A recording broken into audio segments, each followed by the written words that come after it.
सामने घुटनों पर आओ। अगली कड़ी में डिंगलिंग को आखिरकार उस पत्नी की पकड़ से मुक्त कर दिया गया। उसने गांव में जाकर एक काम पकड़ा और यह नहीं सोचा था कि फिर से समस्याएं शुरू हो जाएंगी। तुम्हारा ये बेहुदा सामान। दरवाजे से अंदर आते ही वास्तव में झाड़ू लगाई। बेटी, ये सब क्या है? क्या फिर से जौहू यान के सामने मौन धारण कर लिया है? तुम कहते हो कि उन्होंने क्या किया? अगर वह ना होते तो मैं अभी भी अंधेरे में होती। मैंने कहा था ना, तुम अचानक गांव क्यों भागने जा रहे हो? असल में तुम्हारा दोस्त वहां है, किसी ने कुछ कहा और तुमने मान लिया। इससे तुम हमेशा मूर्ख बनोगे। लोगों ने स्पष्ट रूप से देखा है, तुमसे कपड़े तक छीने और तुम अब भी मजे ले रहे हो।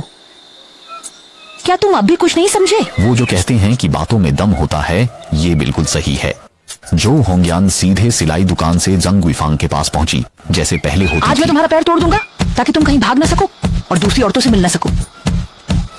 बस अब और मारो। इस समय झांग हुआफेंग ने अपना दिमाग पूरी तरह से खो दिया था और सौवा जोर से डिंगलिंग के पास भागा। तुम्हारी हिम्मत कैसे हुई मुझसे इस तरह बात करने की? माँ, आप वफादार और गरीब माँ है, हमेशा आपकी देखभाल करती रहेंगी, आपका सम्मान करती हूँ। मुझे कभी पछतावा नहीं हुआ। जब से मैंने जोंगपिंग से शादी की है, मैंने तुम सबके खिलाफ कुछ नहीं किया, पर तुम बार बार अफवाहें सुनकर मुझे बदनाम कर रहे हो। तुम एक अजनबी पर विश्वास कर सकते हो, पर मुझ पर नहीं। हम ही एक परिवार हैं।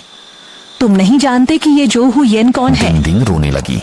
वह बहुत रोई। उसे समझ नहीं आ रहा था कि उसकी सास उसका समर्थन क्यों नहीं करती, बल्कि हमेशा उस पर कीचड़ उछालती रहती है। इस समय की जिद बहुत गहरी चाहे आप है। कुछ भी कहें, कल से आपको गांव में जाने की अनुमति नहीं है। अगर मैं जरूर जाना चाहता हूँ तब केवल जब मैं मर जाऊं। शुरू में पति पत्नी कभी नहीं झुकते थे, आखिर में खुश नहीं रहते और अलग हो गए। लेकिन दिलिन ने इस काम को जारी रखने का मन बना लिया। मेरी सास हमेशा डरती है कि मैं किसी और आदमी के साथ भाग जाऊंगी, इसलिए कोई भी कुछ कह दे वह यकीन कर लेती है। सिर्फ मुझ पर भरोसा नहीं करती। तुम अपनी पूरी जिंदगी इस बूढ़ी औरत के साथ रहकर ही बिताना चाहते हो? तुम अभी बहुत जवान हो, बाहर की दुनिया बहुत बड़ी है, तुम्हें बाहर जाकर कुछ नया सीखना चाहिए।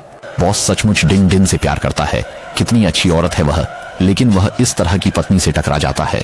और डिंगलिंग, वह इस गांव आई थी बस जीने के लिए, अब वह भी लड़ेगी। और तभी एक लंबा आदमी प्रकट होता है। डिंगलिंग, कुछ गड़बड़ हो गई है, तुम्हारे घर में कुछ हो गया है। क्या तुम शेन से झगड़ा कर रहे थे? इस समय शेन जीने या मरने की जद्दोजहद में है कि इसने खुद को छत के बीम पर लटका लिया। डिंगलिंग ने नीचे घंटी गिराई और तुरंत एक पैर फैलाकर घर की तरफ भागा। मालिक ने भी जल्दी से अपना बड़ा डंडा उठा लिया और उसके पीछे पीछे दौड़ पड़ा। तुम मेरे सामने झुक जाओ। यही वह सोच है कि धुएं में चुटकी भर लाल रंग डाले। इतनी ज्यादा टाइट हो गया है कि उसे घर तक ले आए हो।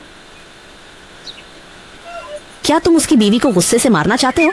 अरे हाँ, ये वही है। डिंगलिंग वोबैक्स कितना अच्छा था। आप लोग क्या कह रहे हैं?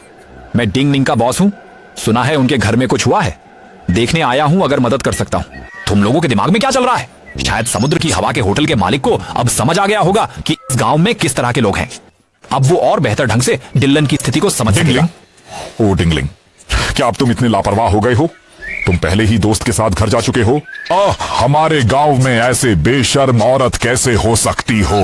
अरे नहीं, मैं फिर से कह रहा हूँ, अपना मुंह बंद रखो और बेकार की बातें मत करो। अरे ये कौन कह रहा है? किसके मुंह से गिरा है?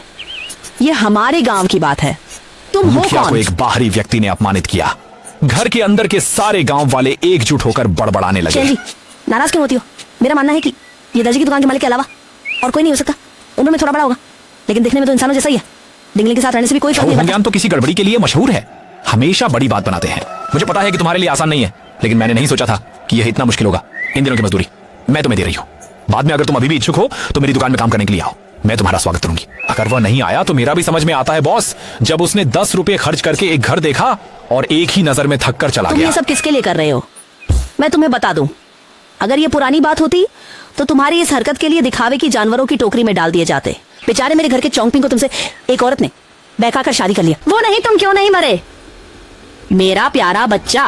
कोई फर्क नहीं पड़ता, गुई अभी भी किंदिया। हालांकि उसका शरीर सीधा खड़ा था, लेकिन उसकी ताकत हर जगह दिख रही थी और यही वजह थी कि जांग गुई को वह बिल्कुल भी अच्छा नहीं लग रहा था। डिंगलिंग, तुम अपनी पत्नी के साथ शांति से क्यों नहीं रहते? मंदिर में ही क्यों जाते हो? औरतों के लिए सबसे जरूरी है फुर्ती। फुर्ती की प्रैक्टिस करो। हर समय इतने ज्यादा स्ट्रेस में क्यों रहना? तुम लोग जाओ, मैं भी गांव में काम पर नहीं जा रहा। तुम लोग चिंता मत करो। अपने पति की मौत के बाद वह कमजोर हो गई थी, फिर भी अब वह मुख्य अपराधी बन गई है, जिसे हर कोई न्याय और दोषी ठहराना चाहता है। चलो पाली चलो, यहाँ से दफा हो जाओ। इस पल डिंगलिंग अब और सहन नहीं कर सकती थी। उसने पूरी ताकत से सबको अच्छी तरह विदाई दे दी। इसी समय एक बड़ा निर्णय उसके दिल में जम गया। डिंगलिंग मालिक द्वारा दिए गए 10 युआन लेकर यांग शियाओयू को डराने चली गई और फिर से वांग गुई से टकरा गई, जो किसी को पीट रहा था। मत मारो, मैं पैसे लौटाने आया हूँ। मुझे याद है तुमने मुझसे बकाया नहीं चुकाया। ये 10 रुपए क्या मतलब मेरे है? पास अभी सिर्फ इतने हैं। पहले तुम्हें 10 रुपए लौटा दूंगा, बाकी 10 रुपए कुछ समय बाद लौटा 20 दूंगा। रुपए किराया देकर भी तुम खुद को एक राजा समझते हो। आगे से स्कूल मत जाना, घर और मुझे दोष मत देना। दोषी इसलिए कि तुम्हारी अच्छी बहन अपनी मर्जी से पैसे उधार देने के अपने फैसले के कारण धोखा खा गई, वरना तुम्हारे पास पढ़ाई न करने का कोई कारण नहीं होता। शाओयू, वांग गुए से तलाक ले लो, हम साथ में शहर चलते हैं। तुम किस बारे में बात कर रहे हो? तलाक के बारे मेरा में? तो इस जन्म में यही नसीब है, ऐसे आदमी से शादी हुई है, मुझे इसे ही स्वीकार करना होगा। अगर मैं शादी तोड़ दूं, गांव के लोग मुझे कैसे देखेंगे? शियाओयू, हम इस पहाड़ी गांव में इस तरह का जीवन नहीं बिता सकते। वांग गुई ऐसा आदमी नहीं है जो आपके जीवन भर के समर्थन के लायक हो। तुम अपना बड़ा गुड्डा ले लो, मैं अपना गुड्डा लेता हूँ और हम शहर चलेंगे। शहर में रहने चला जाऊं और जीवन। सुनो, अगर तुम चले गए तो तुम्हारी सास का क्या होगा?